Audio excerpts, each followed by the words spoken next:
జాతిపిత మహాత్మా గాంధీ వర్ధంతిని పురస్కరించుకుని అపుస్మా నంద్యాల డివిజన్ అధ్యక్షులు టి అమీర్ బాషా ఆధ్వర్యంలో ఆళ్లగడ్డ టౌన్లోని శ్రీ విజ్ఞాన భారతి హై స్కూల్ కరెస్పాండెంట్ ఎన్ శివకుమార్ ఆధ్వర్యంలో ఉపాధ్యాయులు కంబయ్య వెంకటయ్య మరియు విద్యార్థులతో పాఠశాల నుండి ర్యాలీగా వెళ్లి ఆర్ఎంబి బంగ్లా వద్ద ఉన్న గాంధీ విగ్రహానికి పూలమాలలు అర్పించి భారత్ మాతాకి జై, గాంధీజీకి జై, వందే మాతరం, మహాత్మా గాంధీజీ అమర్ రహే, జై భారత్ అంటూ నినాదాలతో గాంధీజీకి ఘనమైన నివాళులర్పించి అలాగే అమరవీరుల సంస్మరణ దినోత్సవాన్ని పురస్కరించుకుని భారత స్వాతంత్ర పోరాటంలో తమ ప్రాణాలు అర్పించిన అమరవీరులకు నివాళులర్పించి దేశభక్తిలో స్ఫూర్తిగా నిలిచారు. ఈ సందర్భంగా అమీర్ బాషా మాట్లాడుతూ రవి అస్తమించిన బ్రిటిష్ సామ్రాజ్యాన్ని అహింస అనే ఆయుధంతో గడగడలాడించి భరతమాత దాస్య శృంఖలాల విముక్తి కలిగించిన మహానాయకుడు మహాత్మా గాంధీజీ వర్ధంతి నేడు యావత్ భారత జాతి ఘనమైన నివాళులర్పిస్తూ అలాగే అమరవీరుల సంస్మరణ దినోత్సవాన్ని పురస్కరించుకుని భారత స్వాతంత్ర పోరాటంలో స్వాతంత్ర సిద్ధికి తమ ప్రాణాలు అర్పించిన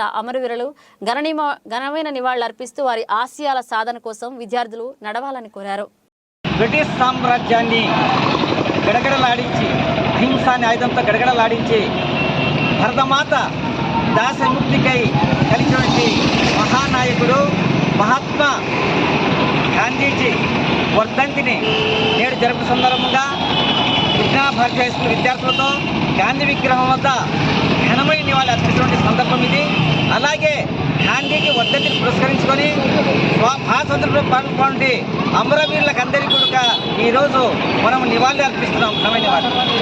మహాత్మా గాంధీజీ మన దేశానికి స్వాతంత్రం తెచ్చేందుకు ఆయన అహింస అనే ఆయుధంతో ఒక రక్తపాతం లేకుండా తుది వరకు పోరాటం చేసి స్వాతంత్రించినటువంటి మహానాయకుడు.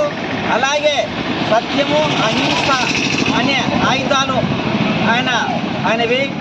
సత్యము అహింస అనే మార్గాలు నేటి తరానికి అలాగే నేటి బాలలకు కూడా ఇవి మార్గదర్శకం, ఆదర్శకం.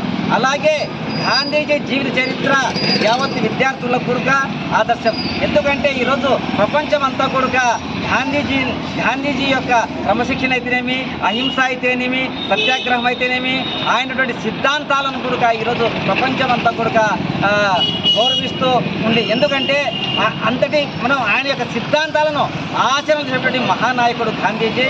కాబట్టి మనం ఆయన చేసిన ఉద్యమాలు ఎన్నో ఉన్నాయి. ఆయన చేసిన సహాయ నిరాకరణ, తర్వాత ఉప్పు సత్యాగ్రహం అయితేనేమి, దండి సత్యాగ్రహం, వీటిని వద్దని ఎన్నో ఉద్యమాలు వీటితో ప్రజల్లో క్విట్ ఇండియా ఇవన్నీ కూడా ఉద్యమాలు లేవదీసి స్వాతంత్ర పోరాటానికి దానికి ప్రజలు చైతన్యం కలిగించి స్వాతంత్రం రానికి ఇది మహానాయకుడు ఆయన. దాని స్వాతంత్రం వచ్చిన తర్వాత 19 ఈ యొక్క జనవరి 30 సాయంత్రం 5 గంటలకు మన జిల్లా వస్తున్నందు మైదానంలో ఆయన ప్రార్థన పోతుంటే అక్కడ ఆయనకు హత్య చేయడం జరిగింది.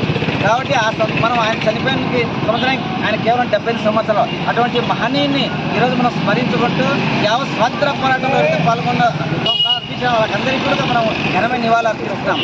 మహాత్మా గాంధీజీ వచ్చేసి మనం ఆయన విద్యార్థులు ఆయన సత్యనిష్ట కానీ, ఆయన క్రమశిక్షణ కానీ, అహింస కానీ ఇవన్నీ కూడా ఈరోజు ప్రపంచమంతా కూడా ఆయన అందుకోసం ఆయన జాతిపితాన్ని కూడా అంటున్నాం.